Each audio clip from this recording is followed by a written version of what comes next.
நண்பர்கள் அனைவருக்கும் வணக்கம். Bill Gates co-founder of Microsoft. நம்ம மார்க் மாமா co-founder of Facebook. Gautam Adani founder of Adani group. Richard Branson co-founder of Virgin. இவங்க எல்லாருக்கும் இருக்கிற ஒரே ஒற்றுமை என்னன்னு உங்ககிட்ட கேட்டா, ஆமா, எல்லாருமே உலகின் பணக்காரர்கள் ஒருத்தர் அப்படின்னு ரொம்ப ஈஸியா பதில் சொல்லிடுவீங்க. அது மட்டும் இல்லாம இவங்க தான் இன்னைக்கு உலகத்தை டாமினேட்டும் பண்றாங்க. Billionaire Richard Branson, now the first person to reach the edge of space in his very own spacecraft. இவங்க எல்லாருக்குள்ளேயும் இருக்கிற பொதுவான இன்னொரு விஷயமே இருக்குது. அது என்னன்னா, நம்ம எல்லாரும் மாட்டி இருக்கிற அந்த டிராப்ல இவங்க மாட்டாம தப்பிச்சதுதான். Change the perception of reality to such an extent that despite of the abundance of information, no one is able to come to sensible conclusions. I don't care what I have to do. If I have to move somewhere or start something or whatever it may be, I am not going to put my children into a system that doesn't understand the gifts and abilities I have just because they don't fit on the conveyor belt. And in the US, there are more than 5 lakh people who don't send their children to school. Ironically, mostly all teachers, because they know how screwed up the system is. இன்னொரு பக்கம், நாம ஒரு காலேஜில் நல்லா படிக்கிறோம், டைமுக்கு அவங்க கொடுக்குற அசைன்மெண்ட்டை செஞ்சு முடிக்கிறோம், 90% அட்டண்டன்ஸும் மெயின்டைன் பண்ணுறோம், தெரியாத புக்கில் வர விஷயத்தையும் ஞாபகம் வச்சுக்கிறோம், அவங்க வச்சிருக்கிற எல்லா ரூல்ஸையும் ஃபாலோ பண்ணுறோம். இதை பண்ணி காலேஜை விட்டு வெளியே போகும்போது ஒரு கிராஜுவேஷன் டிகிரியும் ஒரு நல்ல ஜாபும் கிடைக்கும். இதுக்கப்புறம் நம்ம அப்பா அம்மாக்காக ஒரு பெரிய வீடு, ஒரு காஸ்ட்லியான கார், அதுக்கப்புறம் ஒரு திருமணம், அதுக்கப்புறம் குழந்தைகளை நல்லா ஸ்கூலில் படிக்க வைக்கிறோம், நல்ல பணத்தோட வாழ்க்கையும் அமையும். இதுதான் ஒரு நல்ல வாழ்க்கை இல்லை. ஆனால் உண்மை அப்படியா இருக்கு? இந்த வீடியோ பாருங்க, ஹிந்தி வீடியோ தான் இருந்தாலும் பாருங்க, அவரோட வழி என்னன்னு உங்களுக்கு தெரியும். तैयारी शुरू करी आप कितने साल के थे? सर उस समय हम 18 साल के थे और अभी हम 30 साल के हो गए। 30 साल के। पिछले 12 सालों में आपने अपनी जिंदगी में क्या किया? जिंदगी में सर पढ़ते गया, डिग्री लेते गया।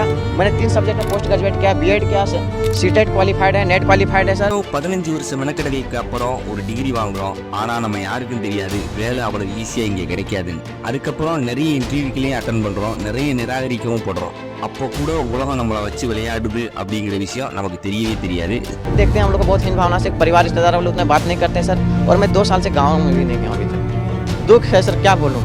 मैं अपने दुख और पीड़ा को किसी पर सामना नहीं कर सकता हूँ सर। बहुत संघर्ष से पढ़ा, ट्यूशन पढ़ा के मैं 2012 से ट्यूशन पढ़ा के अभी तक मैं पढ़ाई किया हूँ और मैं कुछ भी हासिल नहीं कर पाया। हमारे पर फायर हो गया। அதுக்கப்புறம் பாத்தீங்கன்னா வேலை கிடைக்காம கதவை பூட்டிக்கிட்டு கடவுள்னு ஒருத்தர் இருப்பார்ல, அவர்கிட்ட எனக்கு எப்படியாவது ஒரு வேலையாவது கொடு அப்படின்னு சொல்லி கெஞ்சுவோம். கண்டிப்பா அவர் தரவே மாட்டாரு. அதுக்கப்புறம் என்ன, கொஞ்சம் கொஞ்சமா உங்க நம்பிக்கை இழக்க ஆரம்பிக்கும். அந்த நேரத்துல உங்களுக்கு ஒரு வேலையும் கிடைக்கும். அது கண்டிப்பா சேலரி கம்மியான வேலையா தான் இருக்கும். இதுக்கப்புறம் கட்டாயத்தின் பேர்ல அந்த வேலையை நீங்க செய்ய ஆரம்பிப்பீங்க. எப்படியாவது அந்த சம்பளத்துல கொஞ்சம் கொஞ்சமா பணத்தை சேர்த்து அதுல ஒரு வீடு வாங்கலாம்னு சொல்லி நினைப்பீங்க. பணம் சேர்த்து வச்சு வீடு வாங்க முடியாதுன்னு உங்களுக்கு ஒரு ஸ்டேஜில் புரிஞ்சதுக்கு அப்புறம் வீடு கட்ட லோன் வாங்கி அதுக்கு இஎம்ஐயும் கட்ட ஆரம்பிப்பீங்க. அதுக்கு கூடவே சேர்த்து ஒரு காரையை வாங்கி அதுக்கும் லோன் கட்ட ஆரம்பிப்பீங்க. அதனால நாலா பக்கமும் நீங்க கட்டியும் போடப்படுவீங்க. அதே நேரம் அந்த வேலையில பல பிரச்சனைகள் அவமானம் வந்தா கூட அந்த வேலையை விட்டு போகவே உங்களால முடியாது. ஏன்னா உங்களுக்கு கார் லோன், வீட்டு லோன், பசங்க படிப்பு செலவுன்னு எல்லாமே உங்க எல்லா கனவையும் கனவா மட்டும்தான் இருக்க வைக்கும். அந்த வேலை பிடிச்சிருக்கோ இல்லையோ, காலையில வேலைக்கு போவீங்க, மறுபடியும் திரும்ப வீட்டுக்கு வருவீங்க. அந்த வேலை பிடிச்சாலும் சரி, பிடிக்கலைனாலும் சரி. அதுக்கப்புறம் என்ன, ஒரு சில வருஷங்கள்ல இந்த வாழ்க்கை உங்களுக்கு நார்மல் ஆயிடும். அதுக்கப்புறம் என்ன, வருஷங்கள் போக போக கடைசியில வயசாகி சாக வேண்டியதுதான். இதெல்லாம் பார்க்கும்போது என் வாழ்க்கை ஒரு ராசி இல்லாத வாழ்க்கை, அன்லிக்கி வாழ்க்கை அப்படிதான் இருக்குன்னு நீங்க நினைச்சா அதுதான் இல்லை. உங்க வாழ்க்கையில மறைச்சு வைக்கப்பட்டதை நீங்க தான் வெளியே கொண்டு வரணும் நண்பா. The gang of 9 got together, I think it was, and decided this is what people should learn. Physics, biology, chemistry, and this is how they should learn. It's like the newspaper industry, right? More printing presses, more big buildings, right? Makes us look grander. The people who built the schools were consciously aiming at eradicating the will of the students who were part of the system because they wanted them to be obedient. The entire purpose of a good university is to give you a foundation to fail, not a foundation to get an A. Education சிஸ்டத்தை நாம எல்லாரும் கண்ணை மூடிக்கிட்டு அது என்ன சொல்லுதோ அதையே follow பண்ணிக்கிட்டு வரோம். இந்த எஜுகேஷன் சிஸ்டம் உங்களையும் என்னையும் என்னவா உருவாக்கி வச்சிருக்கு அப்படின்னு சொல்லி தெரியுமா? அதாவது ஒரு அடிமை ஃபேக்டரி வேலைக்கார மாதிரி உருவாக்கி தான் வச்சிருக்குது. என்ன நீ எதையாவது சொல்லாத அப்படின்னு சொல்லி நீங்க சொல்ல வர்றது எனக்கு புரியுது. ஆனா இன்னும் சில நிமிஷங்கள்ல நான் நீங்க எல்லாரும் எந்த மாதிரியான ஒரு டிராப்ல மாட்டி மீள முடியாமலே இருக்கோம் அப்படின்னு சொல்லி உங்களுக்கு புரியும். வாங்க தெரிஞ்சுக்கலாம். நான் உங்கள் மணிகண்டன். இது ட்ரூ தான் சேனல். நீங்க எப்பதான் நம்ம சேனலுக்கு முதல் முறையா வரீங்கன்னா நம்ம சேனலை சப்ஸ்கிரைப் பண்ணுங்க. ஆல்ரெடி நீங்க நம்ம சேனலை சப்ஸ்கிரைब பண்ணியிருந்தீங்கன்னா மறந்துடாம இந்த வீடியோக்கு ஒரு லைக் பண்ணுங்க. भाई अंबानी, विराट कोहली, आमिर खान, नरेंद्र मोदी, ये सब हमारे इस करंट एजुकेशन सिस्टम के ट्रैप में नहीं फंसे. A lot of kids just in school kind of puzzled as to why they're there.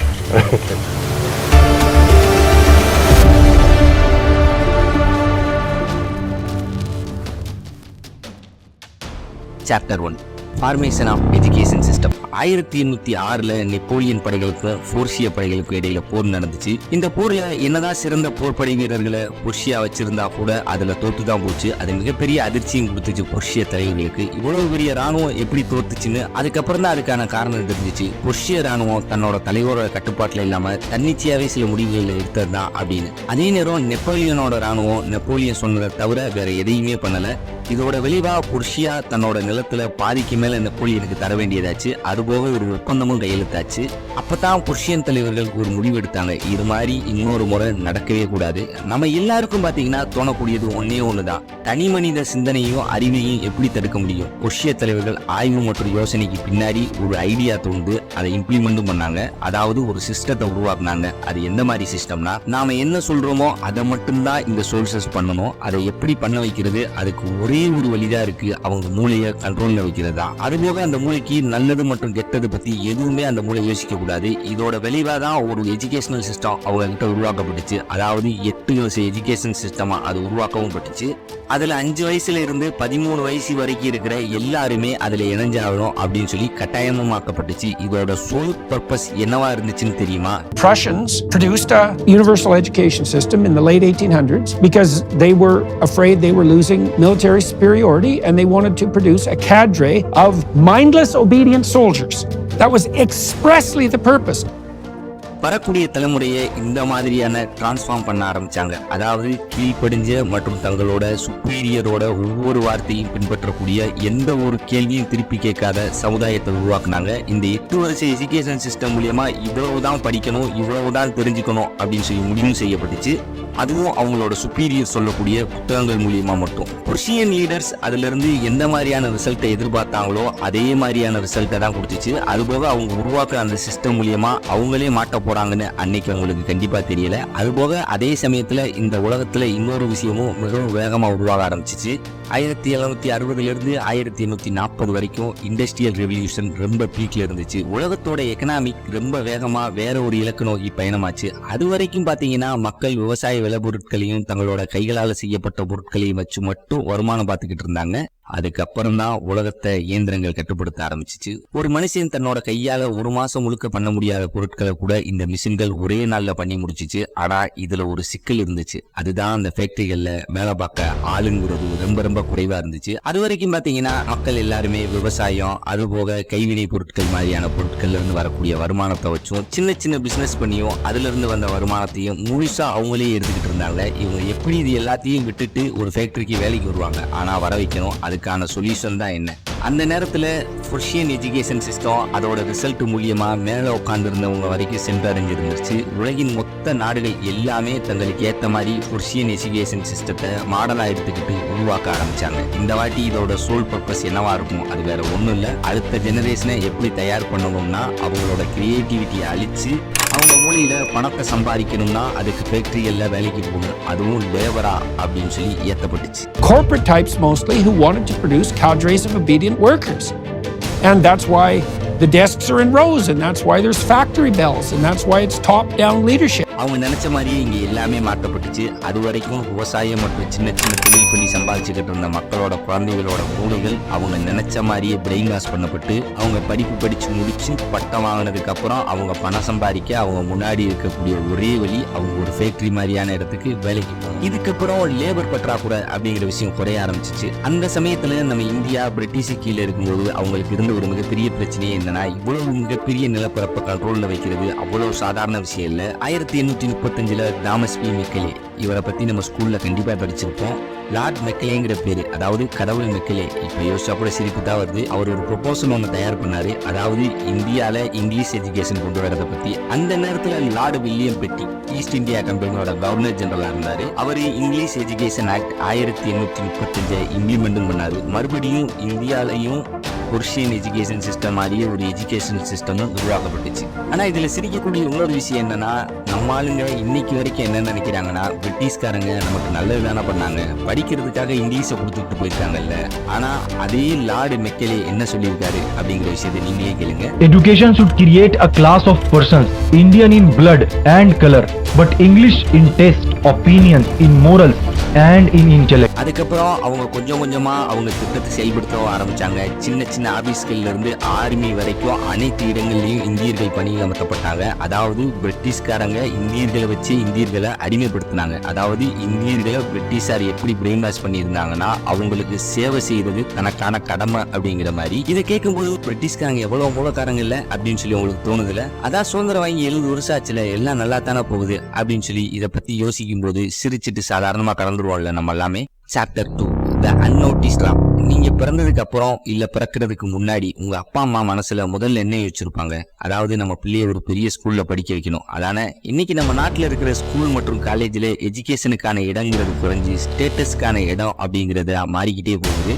என்னோட பையன் பெரிய ஸ்கூல்ல படிக்கிறான், அந்த காலேஜ்ல படிக்கிறான் அப்படின்னு சொல்றதுக்காகவே பெரிய பெரிய ஸ்கூல்லையும் காலேஜ்கள்லயும் நமக்கு அட்மிஷன் வாங்குறாங்க. அதுக்கப்புறம் அவங்க ரொம்ப ரிலாக்ஸ் ஆயிடுவாங்க. ஏன்னா என் பையன் பெரிய ஸ்கூல்ல படிக்கிறான், அவனோட எதிர்காலத்தை அவங்க பார்த்துக்கிடுவாங்க. அவங்களோட அடுத்த ஒரே வேலை டைமுக்கு மட்டும் ஃபீஸை கரெக்டா கட்டணும், அவ்வளவுதான். ஸ்கூலுக்கு போனதுக்கு அப்புறம் அவனுக்கு அங்க கிரியேட்டிவிட்டியோட பரந்த மனப்பான்மையோட எந்த ஒரு லிமிட்டேஷனும் இல்லாம அவனோட இலக்கை அடையாளம் கண்டு அவன் வாழ்க்கையில வெற்றி பெற வைக்குது அந்த ஸ்கூல்கள். அப்படின்னு நீங்க நினைச்சா அது கண்டிப்பா இல்லவே இல்லை. அதுக்கு பதிலாக சில புத்தகங்களோட காம்பினேஷனோட சிலபஸ் உங்களுக்கு கொடுக்கப்படுது. அதுக்கப்புறம் அதுவே உங்க உலகம் ஆயிடும். அதுபோக அதை பத்தி மட்டும்தான் நீங்க யோசிப்பீங்க. அதை விட்டுட்டு நீங்க வேற ஏதாவது யோசிச்சாலோ இல்ல படிச்சாலோ உங்க மார்க் கண்டிப்பா குறையும். அப்படி குறைஞ்சா உங்களுக்கு தண்டனை அப்படின்னு ஒண்ணு கண்டிப்பா இருக்குது.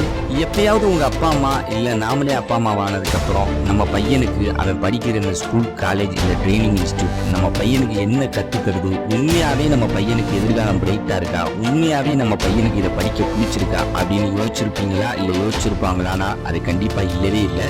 அவங்க நினைப்பு எப்படி இருக்கும்னா, அங்க போறதால நம்ம பையன் ஒரு நல்ல எதிர்காலமும் நல்ல வேலையும் கிடைக்கும் அப்படின்னு தானே. இந்த விஷயத்தை இன்னும் கொஞ்சம் டெப்தா யோசிச்சு பார்த்தா, நம்ம ஸ்கூல்கள்ல எந்த மாதிரியான மனிதனை உருவாக்குதுன்னா, அவங்க ஸ்கூல் காலேஜை விட்டு வெளியே வந்த உடனே அவங்க மூளையில இருக்கிற ஒரே விஷயம் என்னன்னா, ஏதாவது ஒரு வழியில ஒரு வேலை வாங்கணும், அதுக்கடுத்து அந்த வேலையை தக்க வைக்கணும். இங்க இருக்கக்கூடிய உங்களோட ஸ்கூல் மற்றும் காலேஜ் மூலியமா நீங்க ஒரு செல்ஃப் டிபெண்டரா இருக்கிறது எப்படின்னு எந்த ஒரு இடத்துலையும் கத்திருக்கவே மாட்டீங்க. இந்த மொத்த எஜுகேஷன் சிஸ்டமும் செல்ஃப் இண்டிபெண்டன்ட் பத்தி கற்றுக் கொடுக்க உருவாக்கப்பட்டதே இல்லை. இந்த சிஸ்டத்தோட மெயின் கோலே இண்டஸ்ட்ரியலுக்கு ஒரு நல்ல அஃபோர்டபுளான ஒரு லேவல் உருவாக்குறது தான். அதுபோக இந்த மொத்த சிஸ்டம் எதை உருவாக்குதுன்னா, தன்னோட பாஸோட ஆர்டரை மதிக்கணும், தன்னோட சுப்பீரியரோட ஆர்டரை மதிக்கணும். நைட்டோ இல்ல பகலோ வேலை வேலை வேலை வேலை மட்டும்தான் பார்க்கணும். மாச கடைசியில அதுக்கு ஒரு சிறு தொகை கிடைக்கும். அந்த வேலை உங்களுக்கு பிடிச்சிருக்கோ இல்லையோ அதை நீங்க பண்ணியே தான் ஆகும். இது இன்னொரு இன்ட்ரெஸ்டிங்கான விஷயம் என்னன்னா, இங்க யாருக்குமே தெரியாது செல்ஃப் டிபெண்டரா எப்படி இருக்கிறது இல்ல எப்படி மில்லியனியர் ஆகுறது அப்படிங்கிற விஷயம்.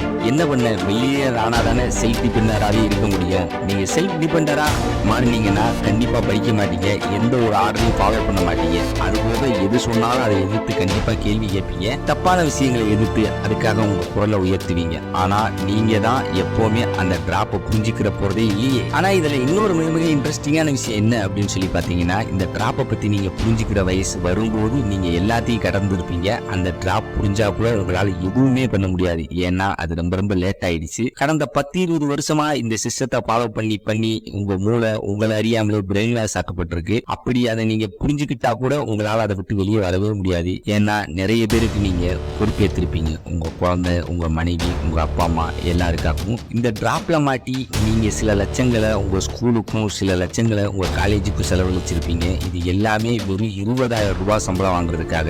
இந்த ஆய்வு என்ன சொல்லுங்கன்னா, ILO says about 65% of the youth in India are jobless. 65%. How did this happen? நம்ம இந்தியாவில் 42% பேர் கிராஜுவேஷன், அதாவது 25 வயசுக்கும் கீழே இருக்கிறவங்க வேலையே இல்லாமல் இருக்காங்க. அப்படியே வேலை கிடைச்சா கூட அவங்களுக்கான சம்பளம் அப்படிங்கிறது ரொம்ப ரொம்ப கம்மி தான். அதுபோக இங்கே ஒரு இன்ஜினியர் சம்பளத்தை விட 10 மடங்கு அதிகம் அமெரிக்காவில் வேலை பார்க்கக்கூடிய ஒரு ட்ரக் டிரைவரோட சம்பளம். இது எல்லாத்துக்கும் தீர்வு என்னவா இருக்கும்? நம்ம பேசாமல் ஸ்கூல் போகாமல் நிறுத்திடலாமா, இல்லை காலேஜ் போகாமல் நிறுத்திடலாமா? அப்போ ஒவ்வொரு வருஷமும் புதுசாக கோடிக்கணக்கான பேர் ஸ்கூல் போகிறாங்க, இல்லை காலேஜ் போகிறாங்க. இவ்வளோ பேரும் போகக்கூடாது சொன்னவரியா அப்படின்னு சொல்லி நீங்கள் கேட்குறது எனக்கு புரியுது. நான் அதை விளக்கமாக சொல்கிறேன். Chapter 3, escape we all need. இந்த விஷயத்துக்கு எவ்வளவு ப்ரொமோட் பண்ணி ஒரு புது வகையான வாழ்க்கை பாதை ஆரம்பிக்கிறது எப்படின்னு தெரியாம பழைய மெத்தடவே சத்தம் இல்லாம ஃபாலோ பண்ணதான் நம்ம தயாரா இருக்கிறோம். ஆனா ஒரே ஒரு கேள்வி மட்டும் உங்களை நீங்களே கேளுங்க. இந்த எஜுகேஷன் சிஸ்டத்தை யார், ஏன், ஒய் உருவாக்குனாங்கன்னு சொல்லி கேட்டு பாருங்க. அதுக்கான விட உங்களுக்கு கண்டிப்பா கிடைக்கும். அன்னைக்கு இந்த சிஸ்டத்தை உருவாக்கும் போது பல கோடி தொழிலாளர்கள் தேவைப்பட்டாங்க. ஆனா இன்னைக்கு நிலைமை அப்படியா இருக்கு.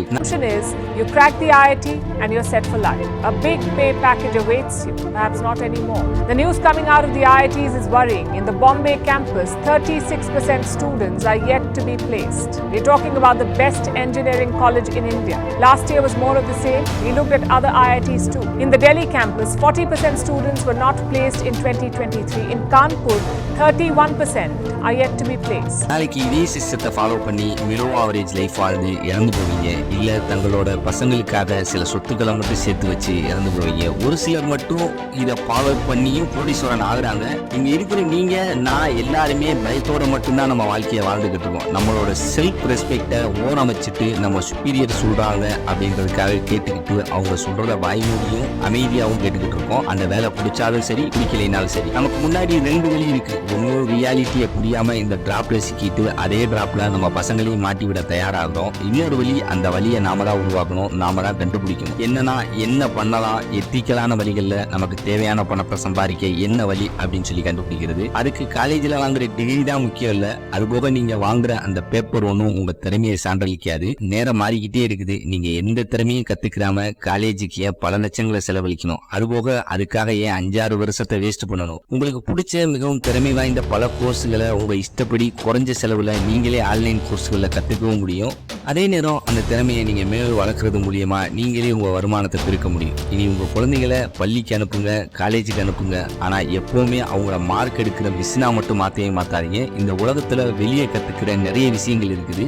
உங்க பசங்களை பல புது புது விஷயங்களை கத்துக்கிற அவங்கள மோட்டிவேட் பண்ணுங்க. என்ன மார்க் தான் வராது, அதனால என்ன, புதுசா அவங்க பல விஷயங்களை கத்துக்கிற வாய்ப்பு அப்படிங்கிறது இருக்குல்ல. இன்னைக்கு நாம ஜெய்க்காக, நீட்டுக்காக, கேட்டுக்காக 1 வருஷம் டிராப், 2 வருஷம் டிராப்ல சிக்கிறோம். இது எல்லாம் விட்டுட்டு இளைஞர்களோட பேசனை புரிஞ்சுக்கிட்டு அவங்களுக்காக பல வித்தியாசமான ஆப்பர்ச்சுனிட்டியை உருவாக்கி கொடுங்க. உங்களுக்கு ஒரு நிலையான வசீகரமான ஒரு வாழ்க்கை வேணுமா, இல்ல அதிக அளவுல பணம் சம்பாதிச்சு உங்க மனசு சொல்றதை கேட்கணுமா, இல்ல உங்க கனவுகள் படி உங்க வாழ்க்கை அமையணுமா? அப்போ முடிவை நீங்க தான் இருக்கணும். இந்த டாக்குமெண்ட்ரி வீடியோவை கடைசி வரைக்கும் பார்த்ததுக்கு முதல்ல உங்களுக்கு மிகப்பெரிய நன்றி. இதுக்காக நான் பல நாட்கள் மெனக்கெட்டு இருக்கேன். அதுபோக இந்த விஷயத்தை பத்தி நீங்க என்ன நினைக்கிறீங்கன்னு கண்டிப்பா கமெண்ட்ல சொல்லுங்க. நான் உங்கள் மணிகண்டன். இது ட்ரூ தான் சேனல். நீங்க இப்போதான் நம்ம சேனலுக்கு முதல் முறையா வரீங்கன்னா மறந்துடாம நம்ம சேனலை சப்ஸ்கிரைப் பண்ணுங்க. ஆல்ரெடி நீங்க நம்ம சேனலை சப்ஸ்கிரைப் பண்ணியிருந்தீங்கன்னா மறந்துடாம இந்த வீடியோக்கு ஒரு லைக் பண்ணுங்க, ஷேர் பண்ணுங்க. நன்றி, வணக்கம் நண்பர்களே.